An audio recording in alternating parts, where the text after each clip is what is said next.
دنیا کے اندر سب سے بڑا عجوبہ انسان کی پیدائش ہے. انسان کی پیدائش، انسان کو کس انداز سے اللہ نے بنایا، اور انسان کو جو صلاحیتیں اللہ رب العزت نے عطا فرمائی ہیں، یہ اللہ تعالیٰ کی طرف سے انسان کے لیے ایک بہت بڑا انعام، اور انسان کے لیے یہ بات بہت بڑا عجوبہ ہے.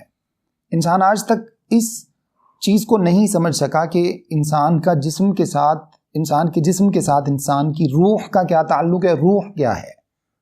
وہ جیسے ہی انسان کے جسم کے ساتھ وہ ڈسکنیکٹ ہوتی ہے تو بس اس کے بعد کہانی ختم ہو جاتی ہے. پھر کوئی بھی چیز دنیا کی، کوئی علاج، کوئی ڈاکٹرز، کوئی بڑے سے بڑا ہاسپٹل، کوئی انسان کے لیے کچھ نہیں کر سکتا.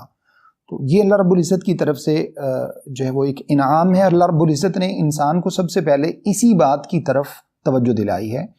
سب سے پہلے تم یہ دیکھو کہ جس اللہ نے تمہیں پیدا کیا ہے. اب یہاں سے اگر دیکھا جائے، کچھ لوگ جو اللہ رب العزت کے بارے میں ڈاؤٹ فل ہیں، اللہ تعالیٰ کا انکار کرتے ہیں، یہ بہت سی باتیں اس طرح کی کرتے ہیں، تو وہ اپنی جسامت کو دیکھ لیں، اپنی باڈی کو دیکھ لیں، اپنے آپ کو دیکھیں. یہاں دیکھیں انسان کی جسم کے اندر کتنے جوائنٹس ہیں، خود بخود جیسے ہم چاہتے ہیں موو ہونا شروع ہو جاتے ہیں. کون سا پیچھے انسان کے سسٹم ہے جو انسان کو کنٹرول کر رہا ہے؟ کوئی ایسا الیکٹرکسٹی نہیں ہے، کوئی ایسا انسان کے پیچھے جو ہے نا وہ کوئی ٹیکنالوجی بظاہر نظر نہیں آتی، کوئی ایسا کچھ نہیں ہے. اور اتنی زیادہ ٹیکنالوجی میں ترقی کرنے کے باوجود آج تک کوئی نیا انسان نہیں بنایا جا سکا. یہ ٹیکنالوجی کوئی انسان کا ایک آرگن بھی ایسا نہیں بنا سکی جو اس کی جگہ پہ جو ہے وہ ریپلیس کیا جا سکے اور وہی والے بالکل فنکشنز اس کے ہو جائیں جو کہ انسان کا ایک ریئل آرگن جو ہے اس کے فنکشنز ہوتے ہیں. ایسا پاسبل نہیں ہے. ظاہری طور پر ایک ٹیمپریری کچھ نہ کچھ اس طرح کے علاج کے طور پر چیزیں کر لی جاتی ہیں، اور وہ بھی کب تک چلتی ہیں؟ جب اللہ رب العزت چاہتے ہیں. جیسے ہی اللہ رب العزت چاہتے ہیں وہ چیز جواب دے جاتی ہے. وہ بھی، اور انسان کی پوری باڈی، انسان کا ہارٹ، انسان کا برین، انسان کی ہر چیز جواب دے جاتی ہے. تو اللہ نے اس چیز کی طرف توجہ دلا کے یہ بات ارشاد فرمائی ہے، اے لوگو اس اللہ تعالیٰ کی عبادت کرو جس نے تمہیں بھی پیدا کیا، اور تم سے پہلے تمہارے آباء و اجداد، تمہارے بڑے، تمہارے والدین، ان کے والدین، اور اسی طرح سے آدم علیہ الصلوۃ والسلام سے لے کر آج تک جتنے بھی انسان ہیں، ان تمام انسانوں کا جو کریٹر ہے اس اللہ رب العزت کی عبادت کرو، اور اسی اللہ رب العزت کی جو ہے وہ اسی سے مدد طلب کرو، اسی اللہ رب العزت سے تم مانگو. وہی تمہارا خالق و مالک ہے، وہی تمہارا رب ہے. لعلکم تتقون، اگر تم تقوی اختیار کرنا چاہتے ہو، متقی بننا چاہتے ہو. اور شروع میں ہم نے یہ آیت کریمہ پڑھی جس میں اللہ رب العزت نے فرمایا ذالک الکتاب لا ریب فیہ ھدی للمتقین. یہ کتاب جس کے نازل ہونے میں کوئی شک و شبہ نہیں ہے، یہ کتاب اللہ نے فرمایا کہ ان لوگوں کے لیے ذریعہ ہدایت ہے جو کہ متقین ہیں، جو تقوی اختیار کرتے ہیں، جو اللہ تعالیٰ سے ڈرتے ہیں. تو انسان پہلے اپنے اندر یہ چیز پیدا کرے، تقوی کو پیدا کرے، اللہ کا ڈر انسان کے دل میں ہو، انسان ہدایت کی جستجو رکھے، تو پھر یہ کتاب قرآن مجید انسان کے لیے ذریعہ ہدایت بن جاتی ہے.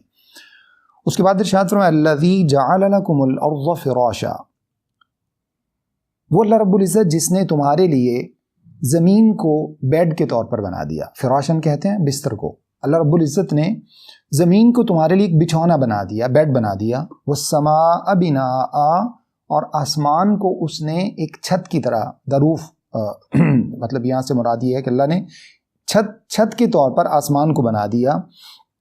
اب یہاں سے دیکھیے انسان اپنے آپ کو کتنا زیادہ سیکیور سمجھتا ہے، زمین کے اوپر چلنے میں اس کو کوئی پرابلم نہیں ہے، گاڑی چلاتا ہے، باقی اپنے معاملات کرتا ہے، جتنی بھی ورکنگ ہے انسان کی، جو بھی انسان سورس آف انکم ہے انسان کے، باقی جتنے بھی چیزیں ہیں، گھر بناتا ہے انسان، فیکٹریز لگاتا ہے، یہ سب کا سب زمین کے اوپر ہے. اللہ تعالیٰ کی طرف سے ایک بہت بڑا، اب یہیں سے سمجھ لیجئے کہ اگر انسان کو کسی ایسے اسپیس میں چھوڑ دیا جاتا جہاں پر زمین اور آسمان کا تصور نہیں ہوتا، تھوڑی دیر کے لیے اگر ہم آسمان اور زمین کا تصور اپنی لائف سے نکال دیں تو مطلب امیجن کیا جا سکتا ہے کہ انسان کی زندگی پھر کیا ہوگی، مطلب کس طرح کی زندگی ہوگی.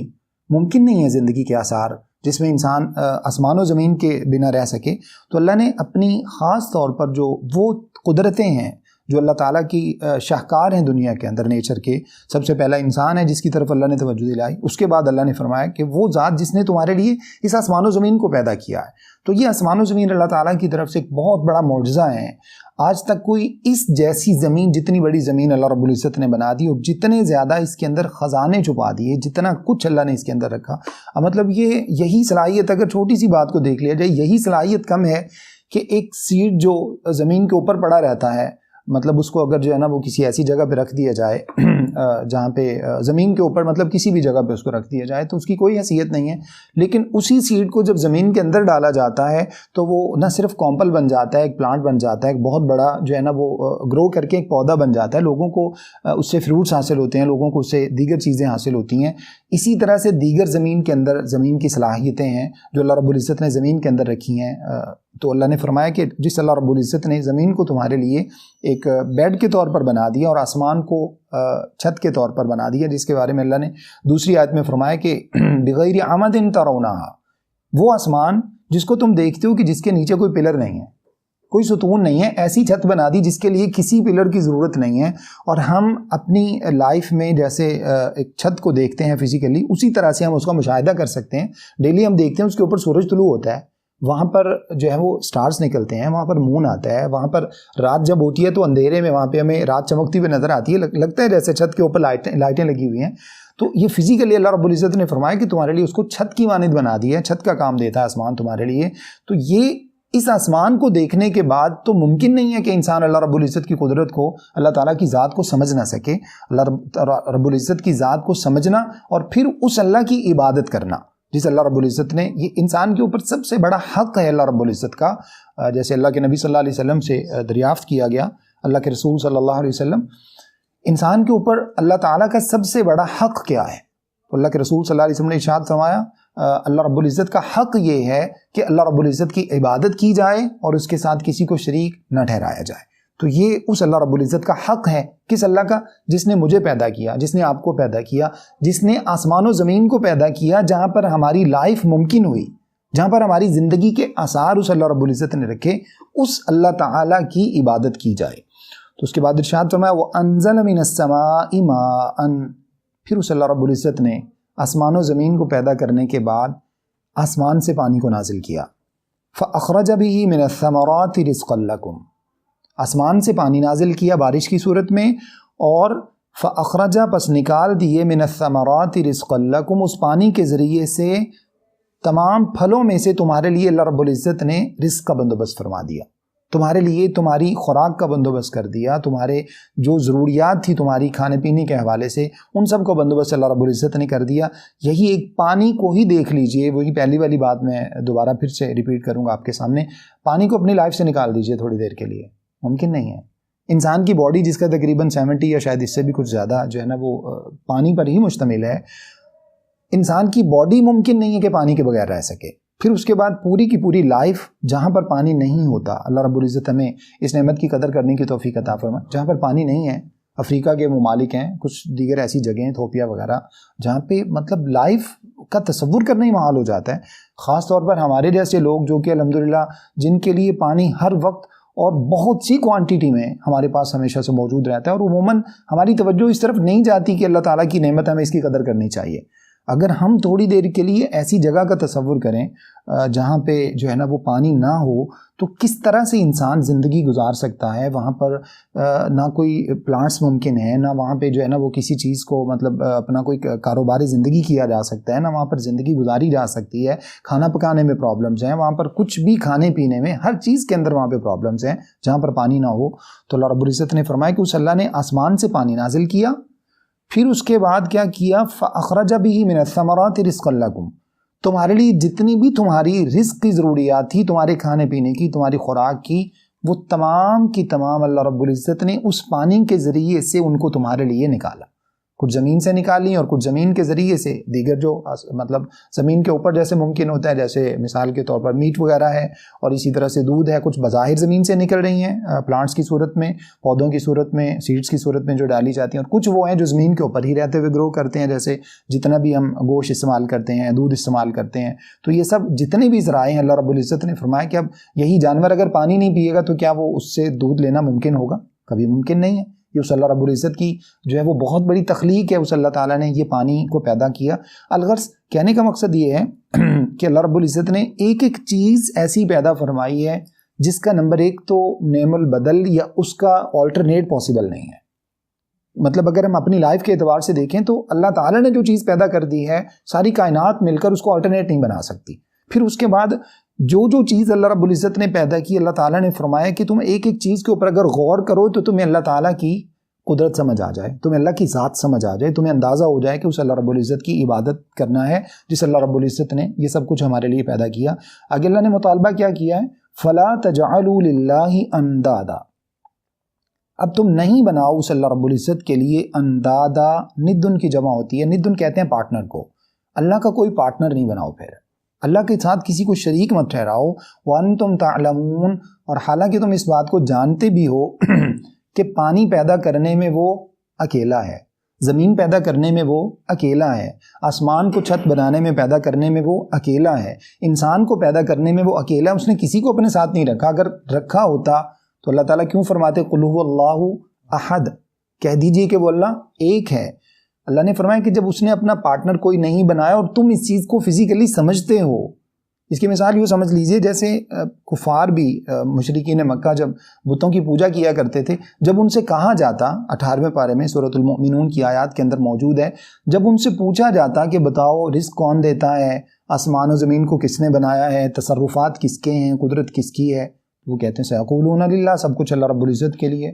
تو اللہ رب العزت نے فرمایا کہ پھر تم کہاں بھٹکتے پھرتے ہو، کہاں تمہارے اوپر جادو جیسی کیفیت ہو گئی ہے کہ جب تم مانتے ہو کہ سب کچھ اللہ رب العزت نے ہی پیدا کیا، رزق وہ دیتا ہے، ہمیں جو ہے نا وہ جتنی بھی ہماری ضروریات ہیں وہ سب اللہ پیدا کرتا ہے، تو پھر تم اس کے ساتھ کیوں دوسروں کو شریک ٹھہراتے ہو؟ فَأَنَّىٰ تُؤْفَكُونَ، تم کہاں بھٹکتے پھرتے ہو؟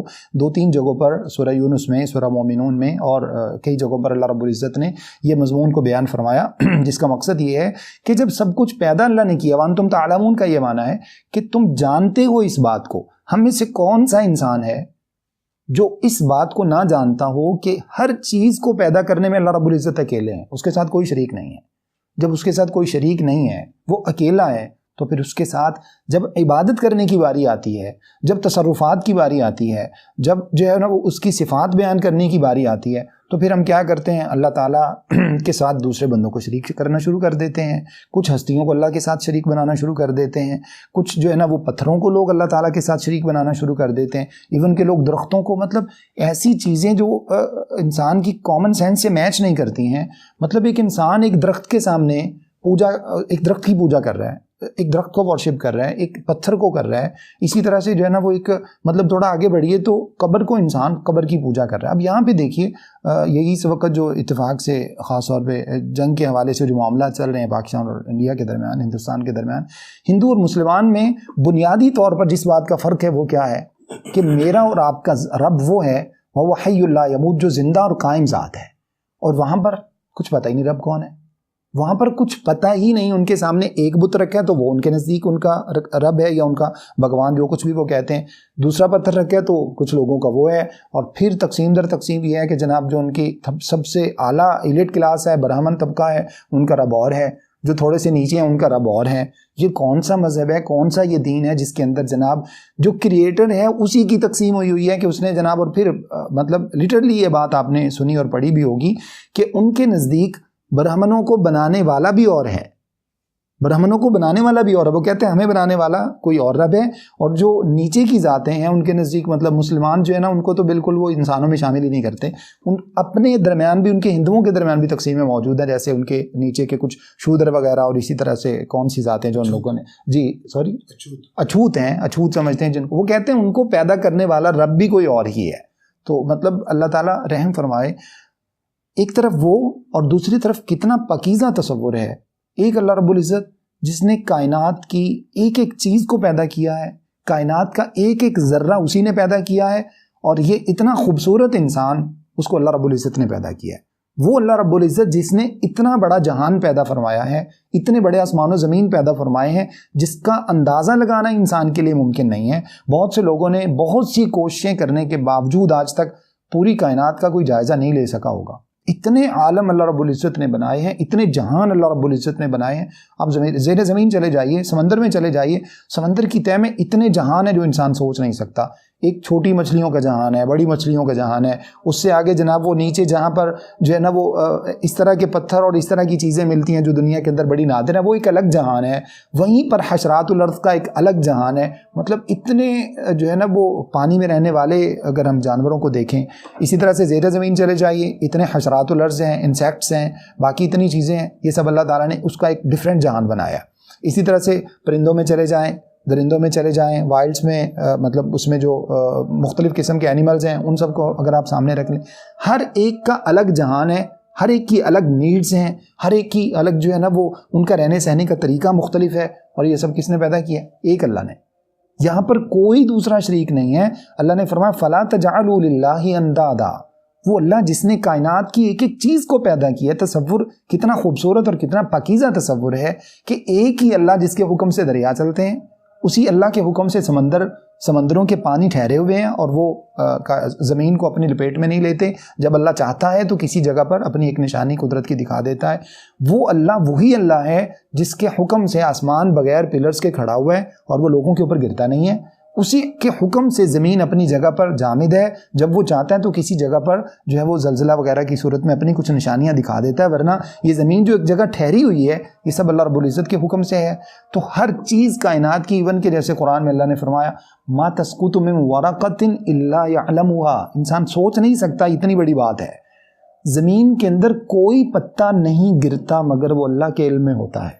سوچے ذرا، انسان پاسبل نہیں ہے انسان کے لیے، اس بات کو سوچنا ہی ممکن نہیں ہے۔ کائنات کے اندر کتنے درخت ہیں، کتنے چھوٹے پلانٹس ہیں، کتنے بڑے بڑے پلانٹس ہیں، کتنی بیلیں ہیں، کتنا جو ہے نا وہ اگر ہم اسی جنگلوں کی طرف ہی چلے جائیں، اتنے زیادہ جنگل، ایک ایک گھر کے اندر جو ہے نا وہ جناب 20 25 پودے اور جو ہے نا وہ ہم نے لگائے ہوئے ہوتے ہیں۔ تو اگر ہم جنگلوں میں چلے جائیں جہاں پر گھاس اور بہت سی اقسام کے وہ مطلب ایسے جو ہے نا وہ پلانٹس ہیں یا ایسے کھیت ہوتے ہیں جو جانور کھاتے ہیں یا جن کو کوئی نہیں کھاتا، جڑی بوٹیاں ہیں، ان میں سے کسی کا بھی کوئی پتا تب تک نہیں گرتا، وہ اللہ تعالیٰ کے علم میں ہوتا ہے۔ انسان حیران رہ جاتا ہے اس چیز کے اوپر۔ اور اس کے بعد اللہ نے فرمایا وَلَا حَبَّةٍ فِي ظُلُمَاتِ الْأَرْضِ وَلَا رَطْبٍ وَلَا يَابِسٍ إِلَّا فِي كِتَابٍ مُبِينٍ، زمین کے اندر کوئی بھی سیڈ، چھوٹے سے چھوٹے سیڈ کو آپ اندازہ لگا سکتے ہیں کہ کتنا چھوٹا ہوتا ہے، وہ کمپل بنے گا کہ نہیں بنے گا، اس میں سے پلانٹس نکلے گا، پلانٹ نکلے گا یا نہیں نکلے گا، اور وہ گرو کرے گا نہیں کرے گا، سب اللہ رب العزت کے علم میں ہے۔ زمین کے اندر پڑی ہوئی ایک چیز وہ اللہ رب العزت کے علم میں ہے۔ تو یقیناً جو کائنات کا مالک ہے، کائنات کا جو خالق ہے، جو کریٹر ہے، اس کو ایسا ہی ہونا چاہیے جیسی اس کی ذات کے لائق ہے، جو میری اور آپ کی سمجھ سے بالا تر ہے۔ مطلب ایمان کے اعتبار سے ہم اس اللہ رب العزت کے اوپر یہ بلیو رکھتے ہیں کہ وہ اللہ رب العزت یقیناً اس سے بھی کہیں بڑھ کر صفات کا مالک ہے جو میرے اور آپ کے علم میں آ گئی ہیں، جو اللہ رب العزت نے میری اور آپ کی سوچ کے مطابق ہمیں بتا دی ہیں، ورنہ بیسیوں چیزیں تو ایسی ہیں جو میری اور آپ کی سوچ میں آ ہی نہیں سکتی۔ یہی روح کی جو ہم بات کر رہے تھے، اگر ہم اس کو فزیکلی جانچنے کی کوشش کریں تو کیا ہم میں سے کوئی اندازہ لگا سکتا ہے روح کیا ہوتی ہے، کس چیز سے بنتی ہے، اس کے جو ہے نا وہ انگریڈینٹس کیا ہیں، اس کے پارٹیکولرز کیا ہیں، کن چیزوں سے روح کو کریٹ کیا جاتا ہے؟ پاسبل ہی نہیں ہے۔ تمام کے تمام دنیا کے سائنٹسٹ جو ہے نا وہ اس میں گھس جائیں، ممکن نہیں ہے کسی کے لیے کہ وہ اندازہ لگا سکے روح ہوتی کیا۔ اللہ رب العزت نے ایک دو ٹوک الفاظ میں بات بیان فرما دی ہے جو میرے اور آپ کے ایمان کے لیے کافی ہے۔ یسألونک عن الروح قل الروح من امر ربی، آپ سے پوچھتے ہیں روح کیا ہوتی ہے، ان کو بتا دو یہ اللہ کا حکم ہے، بس ہمارے لیے اتنا ہی کافی ہے۔ اور ہم الحمدللہ ثم الحمدللہ ہمیں اس بات پر اللہ تعالیٰ کے اوپر جو ہے نا وہ بلیو ہونا چاہیے کہ اللہ رب العزت ہی روح کو پیدا کرنے والے ہیں، وہی اللہ رب العزت جو ہے وہ ہر چیز کو پیدا کرنے والے ہیں۔ تو اللہ نے فرمایا کہ وہ اللہ جو اتنی زیادہ طاقتوں کا مالک ہے، اتنی زیادہ قدرت اور تصرفات کا، اختیارات کا مالک ہے، جس کے سامنے کوئی دوسرے کا ہونا ممکن نہیں ہے۔ تو اللہ نے فرمایا کہ پھر اس اللہ تعالیٰ کے ساتھ جب کوئی انسان عبادت کرنے لگے تو کسی اور کو شریک ٹھہرا لے، جب کچھ بانٹنے لگے تو کہیں جناب یہ تو فلاں امام کے نام کا ہے، یہ تو جناب فلاں کے نام کا ہے، تو یہ پھر انسان کی کم عقلی ہے، یہ انسان کی بدبختی ہے کہ وہ اللہ رب العزت جو انسان کو صرف اپنے در پہ، اپنے در کا محتاج رکھنا چاہتے ہیں۔ کتنا خوبصورت پاکیزہ تصور ہے نا کہ انسان کائنات کی ہر چیز کو چھوڑ کر، اب یہیں سے ایک اندازہ لگائیے، میں چھوٹی سی بات آپ کے سامنے مثال کے طور پر بیان کرتا ہوں۔ کچھ لوگ جو انبیاء علیہ صلوات اللہ وسلام چلیں ان کو بھی ہم تھوڑا سا سائڈ پہ رکھتے ہیں کیونکہ ان کا مرتبہ اللہ نے دیگر انسانوں میں سب سے زیادہ رکھا ہے۔ کچھ لوگ وہ ہیں جو ایک عام بزرگ کی جناب عبادت کرنا شروع کر دیتے. بہت سے لوگ بہت سے بزرگوں کے نام اب لینا اس وجہ سے مناسب نہیں ہے کہ مطلب تھوڑا سا انسان کو بعض مرتبہ ہٹ ہوتا ہے کہ یار یہ شوق ہو جاتا ہے کہ یہ شاید میرے اوپر بات کی جا رہی ہے. لیکن بہت سے بزرگوں کے نام آپ اور میں سب جانتے ہیں. کسی بزرگ کا نام لیا جائے اس میں اور مجھ میں اور آپ میں کیا فرق ہے؟ میری جیسی باڈی ہے اس کی، آپ کی اور میری طرح وہ کھاتا پیتا ہے، اور ہم نے کس کے مقابلے میں اس کو معبود بنا دیا ہے؟ اللہ کے مقابلے میں. جناب اس کے ہاتھ میں یہ اختیار ہے، وہ بارشیں برساتا ہے، وہ بیٹے دیتا ہے، وہ بیٹیاں دیتا ہے. انا للہ و انا الیہ راجعون. اس سے بڑا، ہم نے پہلے بھی پڑھا تھا، اس سے بڑا دنیا کے اندر کوئی جھوٹ نہیں ہے. اس سے بڑھ کر دنیا کے اندر کوئی فراڈ نہیں ہے کہ اللہ رب العزت کے مقابلے میں کسی اور کو لا کر کھڑا کر دیا جائے اور کہا جائے کہ جناب اس کے پاس جو ہے نا وہ جزوی طور پر یا کلی طور پر یا کچھ بھی اختیار اس کے پاس موجود ہے. کیسے ممکن ہے جو دنیا میں رہتے ہوئے تو اللہ کا محتاج تھا، دنیا میں رہتے ہوئے اللہ تعالیٰ کا محتاج تھا، اللہ نہیں چاہتے تو وہ اپنے قضائے حاجت کے معاملات ان سے فارغ نہیں ہو سکتا تھا، اللہ نہیں چاہتے تو وہ کھا نہیں سکتا تھا، اور مرنے کے بعد وہ جناب معبود ہو گیا. جب وہ بذات خود لاچار ہو گیا، جب وہ انسانوں کے بس میں ہے، مطلب اب وہ انسانوں کا محتاج ہو گیا، انسانوں نے اٹھا کے اس کو قبر میں ڈالا، انسانوں نے اس کو کفن پہنایا، اب جناب اس کے اندر جو ہے نا وہ معبود کی صلاحیتیں پیدا ہو گئیں. اللہ رب العزت میرے اور آپ کے حال پہ رحم فرمائے. توحید کے بغیر قیامت والے دن نجات ممکن نہیں ہے. اللہ نے 2 چیزیں قرآن میں بیان فرمائی ہیں. موحد کے اوپر اللہ نے جہنم کو حرام کر دیا ہے، توحید والے کے اوپر اللہ نے جہنم کو حرام کر دیا ہے. قرآن میں اللہ نے فرمایا ان اللہ لا یغفر ان یشرک بہ ویغفر ما دون ذلک لمن یشاء. جو شرک کرتا ہے اللہ رب العزت کے ساتھ اس کو اللہ کبھی معاف نہیں فرمائیں گے. اور اس کے علاوہ اللہ رب العزت فرماتے ہیں اگر شرک نہیں کرتا، حدیث میں موجود ہے، اللہ رب العزت نے فرمایا، حدیث قدسی ہے، اللہ کے نبی صلی اللہ علیہ وسلم فرماتے ہیں کہ اللہ رب العزت نے فرمایا میرے بندے اگر تو مجھے اس حالت میں مجھ سے ملے، مطلب دنیا سے تو آئے کہ آسمان سے لے کر زمین تک کا اسپیس تیرا گناہوں سے بھرا ہوا ہو، اس میں ایک رائی کے برابر بھی شرک نہ ہو. رائی ایک بہت چھوٹا سا سیل ہوتا ہے، مطلب یہ شاید جو سرسوں کا بیج ہوتا ہے اس کو رائی کہا جاتا ہے. تو ایک چھوٹا سا ایک ذرے کے برابر بھی اس میں شرک نہ ہو. تو اللہ رب العزت نے فرمایا کہ میں وہ تیرا زمین سے آسمان تک کا اسپیس جو گناہ ہے نا وہ سارے بخش دوں گا. شرک نہیں ہے نا اللہ تعالیٰ کے ساتھ. اس کی مطلب جو صفات تھیں، توحید کی جو صفات تھیں، اس کے خالق و مالک ہونے کی، رازق ہونے کی جو صفات تھیں، ان کے اندر تیرے عقیدے میں، تیرے ایمان کے اندر کوئی جو ہے وہ ایسا مطلب کوئی تو نے ڈاؤٹ والی چیز اس میں چونکہ پیدا نہیں کی، تو اللہ فرماتے ہیں میں تیرے سارے گناہ معاف کر دوں گا. لیکن دوسری طرف اللہ رب العزت نے کیا فرمایا وَمَن يُشْرِكْ بِاللَّهِ فَقَدْ حَرَّمَ اللَّهُ عَلَيْهِ الْجَنَّةَ. جو اللہ کے ساتھ ایک ذرے کے برابر بھی شرک کرتا ہے اللہ نے اس کے اوپر جنت کو حرام قرار دے دیا ہے. شرک یہی ہے. اللہ تعالیٰ سب کچھ جب اس نے پیدا کیا تو پھر عبادت کے لائق وہی ہے، پھر دعا مانگنے کے لائق وہی ہے، پھر نظر نیاز ماننے کے لائق وہی ہے، پھر منت ماننے کے لائق وہی ہے، پھر عبادت اس کی جائے، پھر سجدہ اس کے سامنے کیا جائے، اپنی بیماریوں سے شفا اس سے مانگی جائے، اپنے لیے رزق اس سے مانگا جائے، اپنی تمام کی تمام حاجات اس کے سامنے پیش کی جائیں، اپنی راز نیاز اپنی مناجات سب اسی کے سامنے رکھی جائیں، ہاتھ اس کے سامنے پھیلائے جائیں، جھکا اس کے سامنے جائے. انسانوں کو دیکھ کر حیرانی ہوتی ہے. بعض مرتبہ آپ نے بھی ایسے مناظر ویڈیوز میں دیکھے ہوں گے کہ ایک انسان کھڑا ہوا بیٹھا ہوا، لوگ اس کے سامنے سجدے میں گر رہے ہیں. انا للہ و انا الیہ راجعون. کیا فرق ہے اس اور اس انسان میں؟ یہ نبی کے لیے علیہ صلوات اللہ وسلام، نبی علیہ السلام کے لیے جائز نہیں ہے کہ نبی علیہ السلام کے سامنے کوئی بندہ ان کے سامنے جھکے اور سجدہ کرے، چاہے جائے کہ کوئی عام انسان ہو. میں نے کہا پھر بھی ان کا ایک مقام اور رتبہ بلند ہے. بعض صحابہ نے شروع میں ابتدا میں اللہ کے نبی صلی اللہ علیہ وسلم سے کہا کہ اللہ کے رسول صلی اللہ علیہ وسلم دیگر جگہوں پر ایسا ہوتا ہے کہ مطلب بہت سے ہم نے دیکھے ہیں بادشاہ، وہاں پہ لوگ ان کے سامنے جھک کے ان کو سلام کرتے ہیں، تو ہم بھی چاہتے ہیں. اللہ کے رسول صلی اللہ علیہ وسلم نے فرمایا نہیں، ممکن نہیں ہے. فرمایا کہ اللہ رب العزت نے، یہ سجدہ تعظیمی کہلاتا ہے نا. کچھ لوگ آج بھی اس کا نام لے کر وہ کہتے ہیں جناب یہ سجدہ تعظیمی، یعنی کسی کے ادب کی خاطر، کسی کی توقیر کی خاطر، اس کی رسپیکٹ کے لیے اس کے سامنے جھکا جائے. اللہ کے رسول صلی اللہ علیہ وسلم نے فرمایا کہ اگر سجدہ تعظیمی جائز ہوتا میری اس جو ہے نا وہ ملت کے اندر اور اس دین کے اندر، فرمایا میں عورت کو حکم دیتا کہ وہ اپنے شوہر کو سجدہ کرے، لیکن یہ بھی جائز نہیں ہے. آپ نے فرمایا اگر ہوتا تو یہ ہوتا، لیکن وہ بھی اللہ کے رسول صلی اللہ علیہ وسلم نے فرمایا کہ منع ہے. پہلی امتوں میں یہ جائز تھا، کچھ لوگ کر لیا کرتے تھے، لیکن اس امت میں اللہ رب العزت نے اس کو بھی منع فرما دیا ہے۔ تو جب رسول اللہ صلی اللہ علیہ وسلم کو، جو تمام انبیاء کے سردار ہیں، جب ان کے سامنے سجدہ نہیں کیا جا سکتا تو پھر ایک عام انسان کیا معنی رکھتا ہے، وہ کیا حیثیت رکھتا ہے۔ اس کے بعد اللہ نے فرمایا، نیکسٹ آیت دیکھیے، وَإِن كُنتُمْ فِي رَيْبٍ مِّمَّا نَزَّلْنَا عَلَىٰ عَبْدِنَا، اور اگر تم شک میں ہو، ریب کہتے ہیں ڈاؤٹ کو، اگر تم اس بات میں ڈاؤٹ میں ہو، مما نزلنا، جو ہم نے نازل کیا، علی عبدینا، اپنے بندے پر، بندے سے مراد یہاں پر کون ہے؟ محمد صلی اللہ علیہ وسلم ہے۔ یہاں سے دیکھ لیجئے اللہ رب العزت نے رسول اللہ صلی اللہ علیہ وسلم کو اپنا بندہ قرار دیا ہے۔ کلمہ کے اندر بھی یہی الفاظ موجود ہیں، واشہد ان محمدًا عبدہ ورسولہ، اور میں اس بات کی گواہی دیتا ہوں کہ محمد صلی اللہ علیہ وسلم اللہ کے بندے اور اللہ کے رسول ہیں۔ فَأْتُوا بِسُورَةٍ مِّن مِّثْلِهِ، اگر تمہیں اس بات میں شک ہے جو ہم نے نبی علیہ الصلوۃ والسلام پر نازل کیا، اس کے نازل ہونے میں تمہیں شک ہے کہ انہوں نے خود سے بنا لیا، تو پھر تم کیا کرو، فَأْتُوا بِسُورَةٍ، ایک صورت لے آؤ، مِّن مِّثْلِهِ، اسی کے جیسی۔ انہوں نے تو اتنا بڑا پورا قرآن بنا دیا نا، کتنے زبردست واقعات ہیں اس کے اندر، اور ایک ایک اصول جو اس کے اندر بیان کیا گیا وہ لازوال ہے، جس کو جھٹلایا نہیں جا سکتا۔ تو اللہ نے فرمایا ایک صورت تم بنا کے لے آؤ، یہ ایک چیلنج ہے۔ اسی طرح کے 2-3 چیلنج اور بھی اللہ نے دیے قرآن میں۔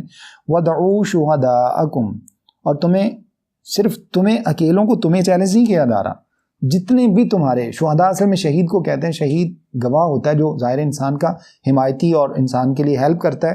تو اللہ نے فرمایا جتنے بھی تمہاری ہیلپ آؤٹ کر سکتے ہیں نا، ان سب کو بلا لو ساتھ، جن کی تم عبادت کرتے ہو، جن کے سامنے تم جا کے اپنے سر جھکاتے ہو، جن کو تم اپنا حمایتی سمجھتے ہو، جو تمہارے ہم خیال ہیں، ان سب کو ساتھ ملا لو۔ ایک صورت کا تقاضا ہے، پورا قرآن نہیں۔ تم سمجھتے ہو نا کہ انہوں نے تو پورا قرآن بنا لیا۔ وَدْعُوا شُهَدَاءَكُم مِّن دُونِ اللَّهِ، اور اپنے تمام کے تمام ان حمایتیوں کو ساتھ ملا لو اللہ کے علاوہ۔ ان کنتم صادقین، اگر تم اپنی اس بات میں سچے ہو، تو اللہ رب العزت نے فرمایا پھر ہمارا یہ چیلنج ہے، اس کو پورا کر کے دکھاؤ۔ یہ پوری کائنات کو اللہ نے، تمام لوگوں کو، جتنے بھی اللہ رب العزت کے جو اللہ نے کتاب نازل فرمائی، اور اللہ تعالیٰ پر جن کا بلیو نہیں ہے، جن کا رسول اللہ صلی اللہ علیہ وسلم کی رسالت کے اوپر بلیو نہیں ہے، اللہ نے ان تمام کو کہا ہے کہ سارے مل کر ایک صورت بنا کے لے آؤ۔ اب یہاں سے دیکھیے اللہ رب العزت نے توحید کا ذکر کرنے کے بعد، یہ جو پچھلی 2 آیتیں ہم نے پڑھی ہیں، اس میں اللہ رب العزت نے توحید کا ذکر کیا ہے۔ اب اس کے بعد نیکسٹ جو سٹیپ اللہ رب العزت نے لیا وہ ہے رسالت کے اوپر ایمان کا۔ اللہ کے اوپر ایمان کے بعد اب رسالت کے اوپر ایمان۔ رسالت کے بارے میں میرا اور آپ کا ایمان اتنا پختہ ہونا چاہیے کہ جو بات رسول اللہ صلی اللہ علیہ وسلم نے فرما دی وہ اللہ کے حکم سے ہی فرمائی ہے۔ آپ کا کوئی قول، کوئی آپ کا فعل، آپ کا کوئی بھی ایسا عمل جو صحابہ کرام نے ایون کہ آپ کے سامنے کیا ہو اور آپ صلی اللہ علیہ وسلم نے اس کو الاؤ کیا ہو، یہ حدیث کی 3 قسمیں ہوتی ہیں۔ نمبر 1 قولی، نمبر 2 فعلی، فعلی کو عملی بھی کہتے ہیں، یعنی قولی کا مطلب جو آپ صلی اللہ علیہ وسلم کی زبان سے الفاظ نکلے، عملی کا مطلب جو آپ نے فزیکلی کر کے دکھایا، جیسے نماز پڑھ کے دکھائی، دیگر امور کر کے دکھائے، اور ایک ہوتی ہے تقریری، قوف کے ساتھ تقریر جو ہوتا ہے، جیسے اسپیچ کے معنی میں جو استعمال ہوتا ہے۔ تقریری کا مطلب ہے رسول اللہ صلی اللہ علیہ وسلم کے سامنے صحابہ نے کوئی کام کیا رضوان اللہ علیہ مجمعین، اور اللہ کے رسول صلی اللہ علیہ وسلم نے ان کو منع نہیں کیا، تو وہ چیز بھی ہمارے لیے اسی طرح سے اتھینٹسٹی اس کی اسی طرح سے ہوتی ہے جیسے آپ صلی اللہ علیہ وسلم کی زبان سے نکلی ہوئی ایک بات ہے۔ تو یہ تینوں قسم کی جو بات ہے یہ حدیث کہلاتی ہے، اور اس سے مراد حدیث نبوی ہوتی ہے۔ تو اللہ نے فرمایا کہ جو بھی بات تمہیں رسول اللہ صلی اللہ علیہ وسلم دے دیں وہ لے لو، جیسے سورۃ الحشر میں اللہ رب العزت نے فرمایا کہ وَمَا آتَاكُمُ الرَّسُولُ فَخُذُوهُ وَمَا نَهَاكُمْ عَنْهُ فَانْتَهُوا، جو بات تمہیں رسول اللہ صلی اللہ علیہ وسلم دے دیں وہ لے لو، جس سے روک دیں اس سے رک جاؤ۔ اس کا مطلب یہ ہے کہ رسول اللہ صلی اللہ علیہ وسلم کوئی بھی بات اپنی مرضی سے نہیں کرتے، اللہ کے حکم سے کرتے ہیں۔ قرآن مجید میں سورہ نجم کے اندر یہ بات موجود ہے، وَمَا يَنطِقُ عَنِ الْهَوَىٰ إِنْ هُوَ إِلَّا وَحْيٌ يُوحَىٰ، آپ صلی اللہ علیہ وسلم تو اپنی زبان سے اپنے پاس سے کوئی بات بھی نہیں کرتے، مگر إِنْ هُوَ إِلَّا وَحْيٌ يُوحَىٰ، جب اللہ کی طرف سے وحی آتی ہے تو آپ صلی اللہ علیہ وسلم تب بات کرتے ہیں۔ اس کی مثال یوں سمجھ لیجئے جیسے کچھ یہودیوں نے آ کے اللہ کے نبی صلی اللہ علیہ وسلم سے کچھ کویسچنس کیے، جن میں سے ایک یہ تھا کہ روح کیا ہوتی ہے، اصحاب کہف کون تھے، اور ذوالقرنین علیہ السلام کون تھے۔ تو اللہ کے رسول صلی اللہ علیہ وسلم نے فرمایا کہ اچھا میں تمہیں کل بتاؤں گا۔ یہاں پر کچھ اور بھی اسباق اللہ رب العزت نے بتائے ہیں، ان میں سے ایک یہ ہے کہ آپ صلی اللہ علیہ وسلم نے ان کو یہ تو کہہ دیا کہ میں کل بتاؤں گا، لیکن ساتھ میں یہ نہیں کہا کہ اگر اللہ نے چاہا تو کل بتاؤں گا۔ تو اللہ رب العزت نے ایک تو اس بات کے اوپر تنبیہ بھی فرمائی، اور ہم سب کے لیے ایک مورل یہ دیا کہ وَلَا تَقُولَنَّ لِشَيْءٍ إِنِّي فَاعِلٌ ذَلِكَ غَدًا إِلَّا أَن يَشَاءَ اللَّهُ، کبھی بھی یہ مت کہیے کہ یہ کام میں کل کر دوں گا مگر اس کے ساتھ یہ ضرور کہیے کہ اگر اللہ نے چاہا تو کر دوں گا، کیونکہ تو اللہ کو پتہ ہے نا کہ ہم کل تک جو ہے نا وہ زندہ بھی رہیں گے یا نہیں رہیں گے۔ تو نمبر ایک تو اللہ رب العزت نے یہ سبق ہم سب کو سکھایا۔ اللہ کے نبی صلی اللہ علیہ وسلم نے ان کو فرمایا کہ اچھا میں تمہیں کل بتاؤں گا۔ اب وہ کل آئے تو آپ صلی اللہ علیہ وسلم نے ان کو کوئی بھی جواب نہیں دیا، آپ صلی اللہ علیہ وسلم نے خاموشی کا اظہار کیا۔ وہ اگلے دن پھر آئے، آپ نے پھر کوئی جواب نہیں دیا۔ وہ پھر آئے، آپ نے پھر خاموشی کا اظہار کیا۔ ایون کہ 15 دن تک وہ لوگ آتے رہے اور اللہ کے رسول صلی اللہ علیہ وسلم ان کو کوئی جواب نہیں دے سکے۔ جو سیدھی بات ہے وہ یہ، آپ صلی اللہ علیہ وسلم ان کو کوئی جواب نہیں دے سکے۔ وجہ کیا تھی؟ اللہ کی طرف سے وحی کا سلسلہ منقطع تھا، ابھی وحی نہیں آ رہی تھی۔ آپ صلی اللہ علیہ وسلم نے کہاں سے بتانا تھا؟ اپنے پاس سے کوئی بات کر نہیں سکتے۔ یہی اللہ کے رسول کی رسالت کی سب سے بڑی دلیل ہے، اپنے پاس سے کوئی بات نہیں کرتے۔ اتنے دن بظاہر اگر دیکھا جائے یہودیوں کا آنا، اب یہودی بدل ہوئے ہوں گے، سوچا ہوگا کہ وہ یہ تو اپنے آپ کو نبی کہتے ہیں، ان کو تو پتہ ہی نہیں کسی بات کا۔ لیکن حقیقت کیا تھی؟ وہ بھی اہل کتاب تھے، ان کو پتا تھا کہ اگر نبی نہیں ہوتے تو اپنے پاس سے کوئی بھی بات بنا کے کہہ سکتے تھے، لیکن چونکہ نبی ہیں صلی اللہ علیہ وسلم اور نبی ہونے کے ناطے سے اپنی مرضی سے کوئی بات نہیں کریں گے۔ اب اتنے دن اللہ کے نبی صلی اللہ علیہ وسلم نے یہ چیز انتظار جو ہے نا اس کو آپ صلی اللہ علیہ وسلم نے برداشت کیا۔ یہودیوں کی آنکھیں، یہودیوں کے رویے، ان سب کا وہ جا کے شور و غل کرنا کہ دیکھو اپنے آپ کو نبی کہتے ہیں، ان کو پتہ ہی نہیں ہے، یہ سب کچھ وہ شور و غل کرتے رہے۔ لیکن اصل بات کیا تھی؟ جب تک اللہ تعالیٰ کی طرف سے وحی نہیں آتی آپ صلی اللہ علیہ وسلم تب تک کوئی بات نہیں فرماتے۔ تو آپ صلی اللہ علیہ وسلم کو اچھا ایسا نہیں ہے کہ آپ صلی اللہ علیہ وسلم کو پتا تھا جان بوجھ کے نہیں بتایا، ایسا نہیں ہے۔ اگر ایسا ہوتا تو میں ایک صرف مثال کے طور پر، واقعہ کی ڈیٹیل میں نہیں جائیں گے، عائشہ صدیقہ رضی اللہ تعالیٰ عنہ کے اوپر ایک الزام لگا تھا، اس کی تفصیلات ہم جا کے سورہ نور میں پڑھیں گے انشاءاللہ تعالیٰ۔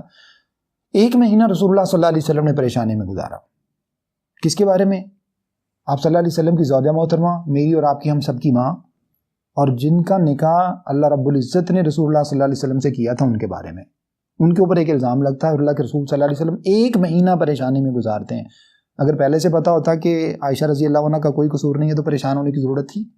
ایٹ لیسٹ لوگوں کا منہ بند کرنا تو ضروری تھا، ان کو تو ایک مطلب دلیل دینا تھی کہ وہ ان کو بتایا جائے کہ عائشہ صدیقہ رضی اللہ عنہ کا کوئی قصور نہیں ہے۔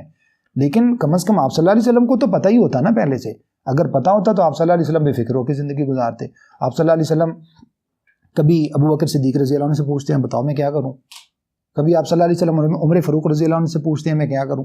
یہ کچھ ظاہری طور پر کچھ الفاظ میں جس کو آپ کہہ سکتے ہیں کہ آپ صلی اللہ علیہ وسلم کا یہ جو رویہ اور یہ جو انداز ہے یہ ثابت کرتا ہے کہ اللہ کی صلاحیتیں، اللہ کی جو قدرت ہے وہ نبی میں نہیں ہو سکتی صلی اللہ علیہ وسلم۔ نبی کا مقام اپنا ہے، تمام انسانوں میں سب سے بڑھ کر ہیں، ان جیسا مقام و مرتبہ کسی کا نہیں۔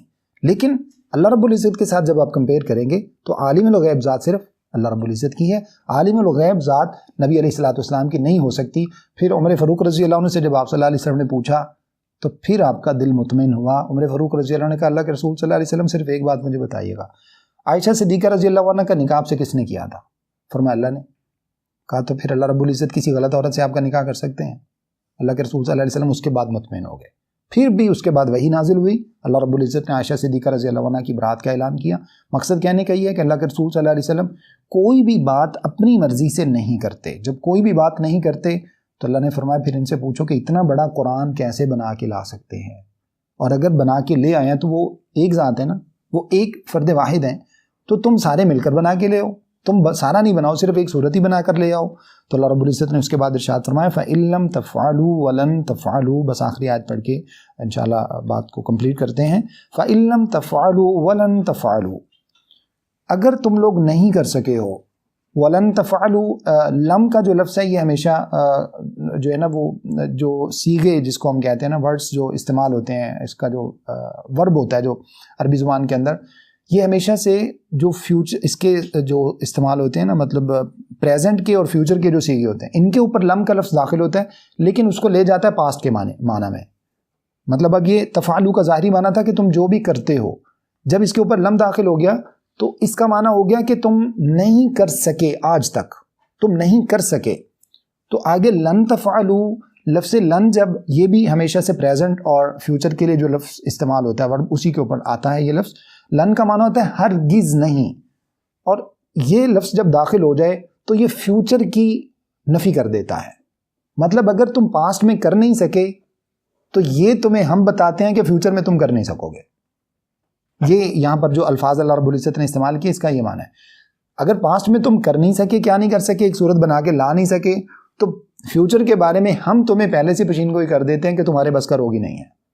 اس کی وجہ کیا؟ رسول اللہ صلی اللہ علیہ وسلم نے اپنے پاس سے نہیں بنایا، انہوں نے تو اللہ کی طرف سے پیش کیا ہے۔ تو پھر تم سارے انسان مل کر کیسے وہ بنا سکتے ہو جو اللہ رب العزت کا بنایا ہوا، جو اللہ رب العزت کا نازل کردہ کلام ہے، بنایا ہوا نہیں، نازل کردہ کلام ہے، جس کلام کو اللہ نے نازل کیا ہے، وہ کلام تم کیسے بنا سکتے ہو؟ تمہارے لیے ممکن نہیں ہے۔ اللہ فرماتے ہیں یہ تمہیں ہم بتا دیتے ہیں کہ فیوچر میں تم نہیں کر سکو گے۔ تو پھر فاتقوا النار التی وقودها الناس والحجارہ، تو پھر تم اس آگ سے کیوں نہیں ڈر جاتے ہو؟ اس آگ سے ڈر جاؤ جس کا ایندھن، وقود کہتے ہیں ایندھن کو، اس کا فیول الناس پیپل ہوں گے، اس کا فیول لوگ ہوں گے، لوگوں کے ذریعے اس آگ کو بھڑکایا جائے گا۔